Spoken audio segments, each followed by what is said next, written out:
Ndasokora mutsa abakunzi ba televiziyo Renaissance n'ngenda bahani kaze muri makuru twabateguriye kuri uno munsi wa gatatu turigenezo rya kane kwezi kw'icenda mwaka wa 2019 ayo twabateguriye tuhere kuri zimwe mu nkuru yagize.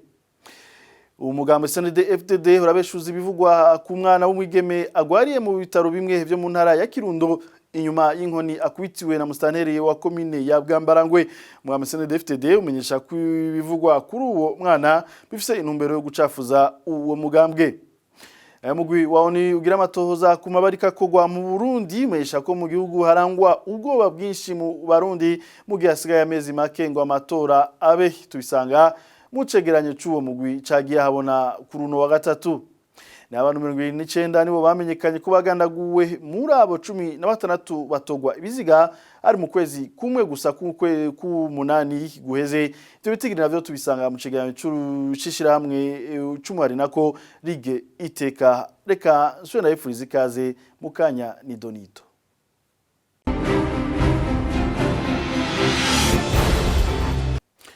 Subire ndabifuriza ikaze murano makuru. Inyuma yaho bakubitiwe na mustanteri wa commune ya Bwambarangwe abana babigeme batatu bo ku mutumba wa Butegana, umwe muri bo agasinzikara. Umugambo CNDD-FDD wo mustanteri aturukamwo ni watevye guhakana ivyabaye biciye ku rubuga rwa Twitter. Umugambo CNDD-FDD umenyesha kwivugwa kuri uwo mwana arobeshi kandi bifise intumbero yo gucafuza umugambwe. Idonido na Deni ndayikengurukiye.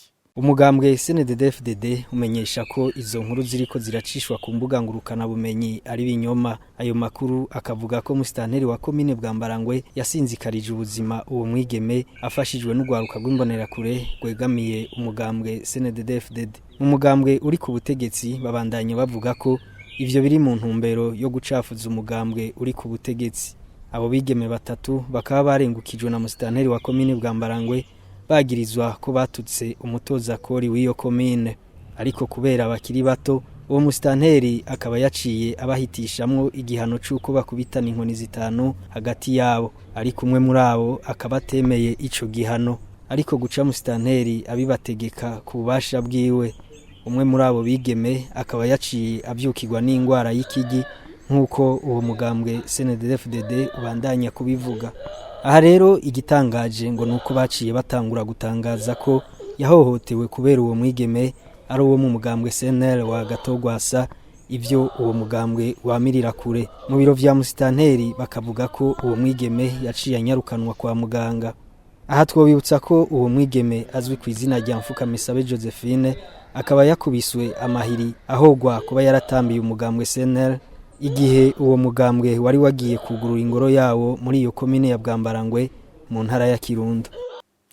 Denida ikengurukiye arakenuye mu gihe ariko haregereza amatora mu mwaka wa 2020 mu Barundi ngo harangwa ubwoba bwinshi. Umwihwezo w'umugwi wa ONU ugira amatoza ku mabi ariko arakogwa mu Burundi.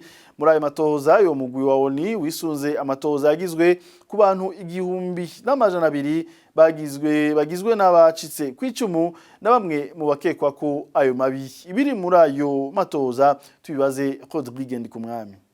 Muri iki cegeranyo umugwi ujeje kugira amatoza ku kibazo c'u Burundi ushira habona ingene abari mu nzego za leta bafadikanije n'ugwaruka rw'imbonerakure ruri mugambwe CNDD-FDD babandanya batera ubwoba abanyagihugu kugira bemere kuja mu mugambwe CNDD-FDD bawufashe ekabanaterera amahera mu mugambwe CNDD-FDD.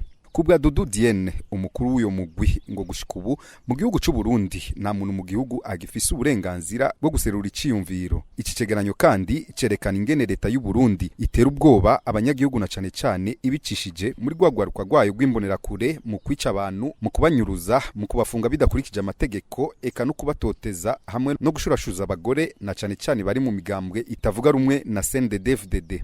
Uyu mugwi wa ONU ukabona ko ubwicanyi bwiyongereye ahanini bitewe no kudahana abakora mabi mu gihugu.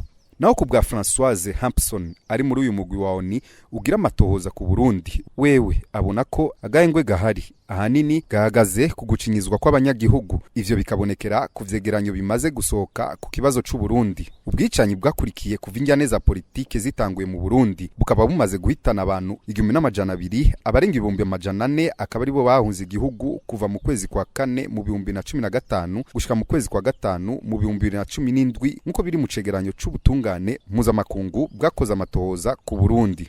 Uyu mugwi wa ONU ugira amatohoza ku Burundi urabona ko inyishu ku kibazo c'u Burundi kuva mu 2015 ari nko kurondera umuzi wibuye kuko iki kibazo kigenda gikwira hose mu gihugu. Uburundi nabwo bukaba bwararahiye gukorana n'abatowe n'umugwi wa ONU ngo bakora amatohoza ku kibazo c'u Burundi. Burundi bukaba bwarugaye ibiro bikuru vya ONU bijejwe agateka kazi na muntu gukorera mu Burundi. Iki cegeranyo kikazoshikirizwa ku igenekerezo rya 17 z'ukwezi kw'icenda mu 2019 imbere y'inama nkuru ya ONU ijejwe agateka kazi na muntu kw'isi. Rodrigue Ndikumwami nawe nyene tumukengurukira amakuru tubaneze mu bijanye n'agateka kazi na muntu nyene abantu 29 nibo bamenyekanye kubagandaguwe muri abo 19 batogwa ibiziga mu kwezi k'umunani guheze. Ibyo bitigiri tubisanga mu cegeranyo c'ishiramwe Ligue Iteka. Ico cegeranyo kirerekana kandi ko abantu 23 nako baborejwe igufa, abandi bagera kuri 43 barahagarikwa hadakurikijwe amategeko. Abakekwa gukora ayo mabi n'ugwaruka rw'imbonera kure z'umugambo CNDD-FDD na bamwe mu nzego z'umutekano. Kurikira Emmanuel Nibizi n'icegera curongoye umuhari Iteka. Abantu 29 nibo bishwe kandi muri bo hatowe ibiziga by'abantu 16. Abantu 10 nibo bafashwe ku nguvu barakorerwa mabi afatiye ku gitsina.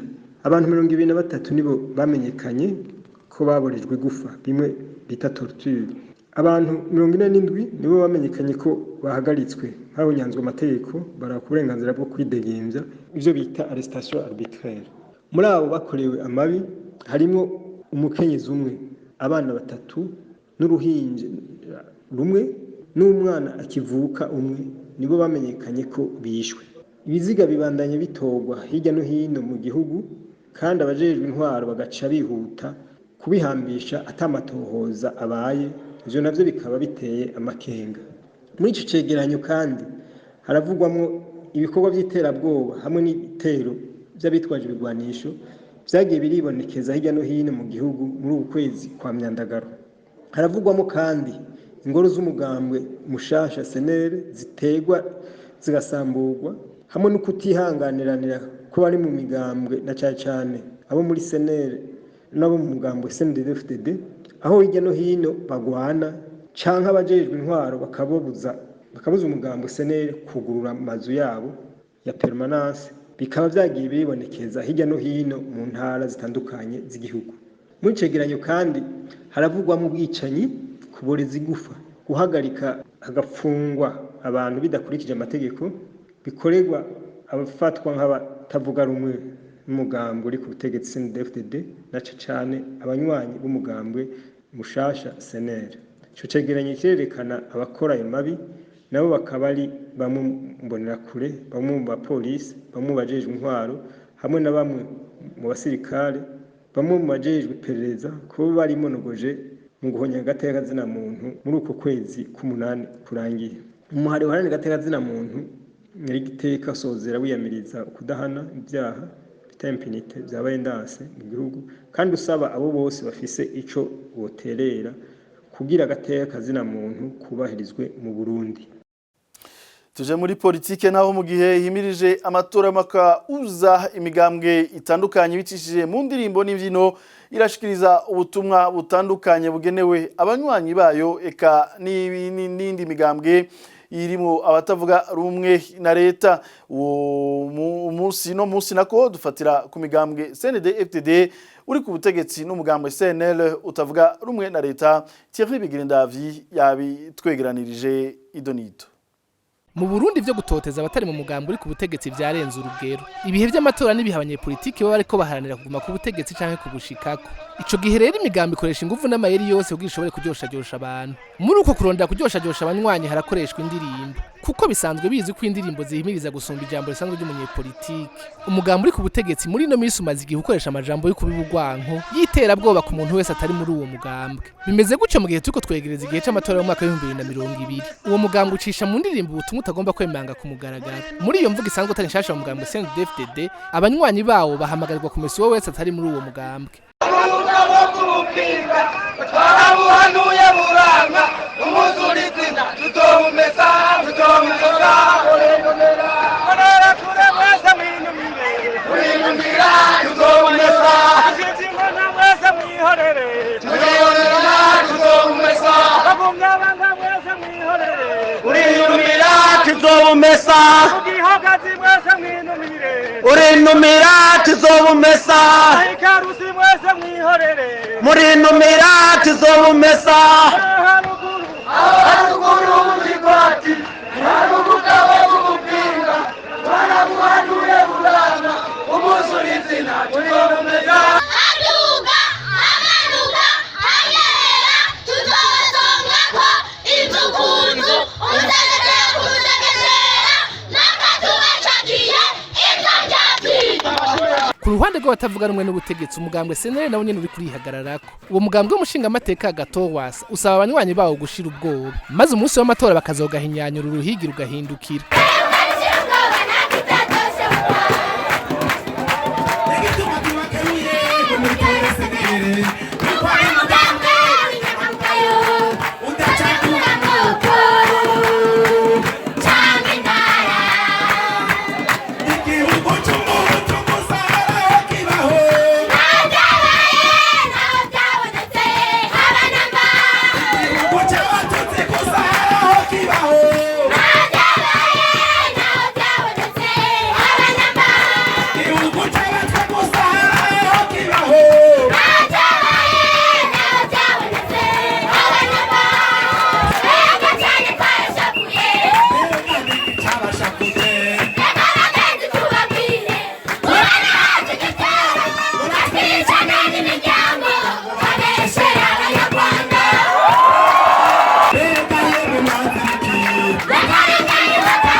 Imvugo nk'izo ni ikimenyetso kitabesha ko amatora ashobora kugenda nabi.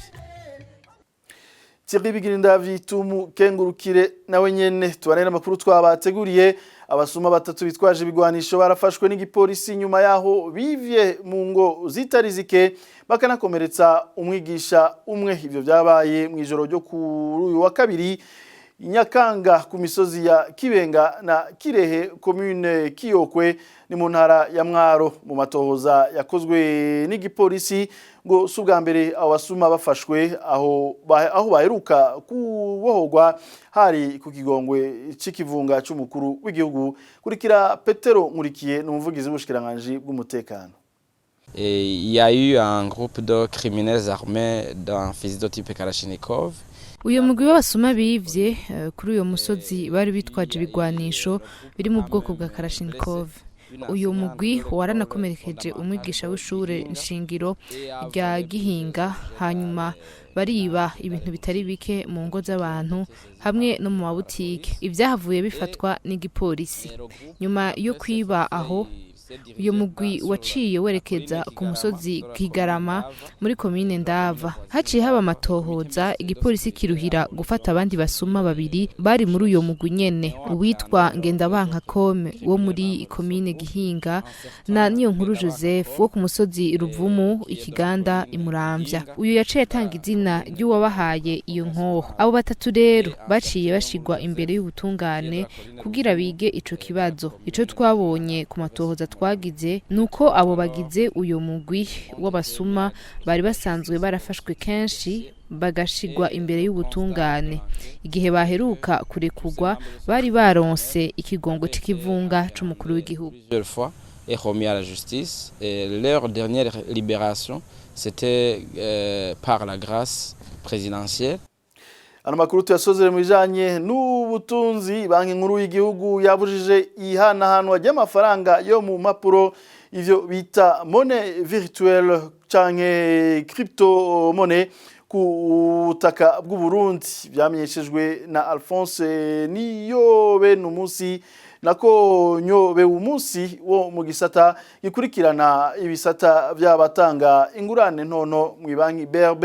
Amenyesha ko banki nkuru y'igihugu yamenyeshejwe ibijanye n'ihanahana ry'ayo mafaranga ku buhinga bwa none ibihushanye n'amategeko y'u Burundi, kuko adashobora gusuzuma ngo amenyekane ayo mafaranga. Tumukurikire. La Banque de Crédit Burundi a été alertée par l'exercice d'activité d'investissement. Ibanki nkuru y'igihugu iraraje ushinga n'ibikorwa bijanye no kubika amafaranga no kuyahanahana hakoreshejwe amafaranga adaciye mu nzira zitazwi n'amategeko nka Bitcoin, Oncoin na BTC hamwe n'ibindi vyose. Bukaba ari uburyo bwo kurira amafaranga hatisunzwe itegeko na rimwe ry'igihugu. Ayo mafaranga y'amanyanga ahanahanwa biciye ku mbuga ngurukana bumenyi nta gaciro bafise. Ivyo bizana rero inyungu za bamwe bamwe. Abakoresha ayo mafaranga rero babikora batiyumviriye ingaruka zishobora kubazanira, kuko bashobora kuyatakaza umwanya n'umwanya kandi atayindi nzira izwi n'amategeko bashobora gucamwo kugira bayagarutse, canke mu gihe bokugara izo mbuga ngurukana bumenyi bacishijemwo ayo mafaranga anyuranye n'amategeko. Tumaze kubona ko ayo mafaranga ahanahanwa atategeko na rimwe ryisunzwe, kandi ko atagihugu na kimwe kiyemerera canke atategeko na rimwe ry'ibanki riyagenga, ntiyemerewe rero gukora mu Burundi. Kuri ivyo ibanki nkuru y'igihugu iribukije abantu bose ko atagwego na rumwe gwemerewe gusubira guhanahana canke gusubira gucisha muri iyo nzira canke ibindi bikorwa vyose byo kuriha ayo mafaranga. Tuboneyeho gutanga impanuro ku Barundi bose kubijanye n'ingene babitsa amafaranga canke ikindi gikorwa cose kijanye n'amafaranga, kwihweza neza ko abariko barabikora bavyemerewe bahawe uburenganzira ni banki y'igihugu, no kuraba neza ko ubwo bubiko buri ku ntonde z'abemerewe gutanga amafaranga, gutanga ingurane, aho bavunjije amafaranga n'igisata cemerewe kuriha amafaranga. Bashobora kubikura ku mbuga ngurukana bumenyi bw'ibanki nkuru y'igihugu ariyo yiyi www.brb.bi. Iryo tangazo ryatewe ko n'igikumu igenekerezo rya 20 Myandagaro 2019 n'umuyobozi mukuru w'ibanki Jean Ciza. Le communiqué a été signé le 20 août par monsieur le gouverneur de la Banque de Crédit Burundi, monsieur Jean Ciza, gouverneur. Ninano rero makuru twabategeye cyo twasoza reka ndabashimire mwese mwariko muradukurikira, ndabahisango kundi munsi naho utaha.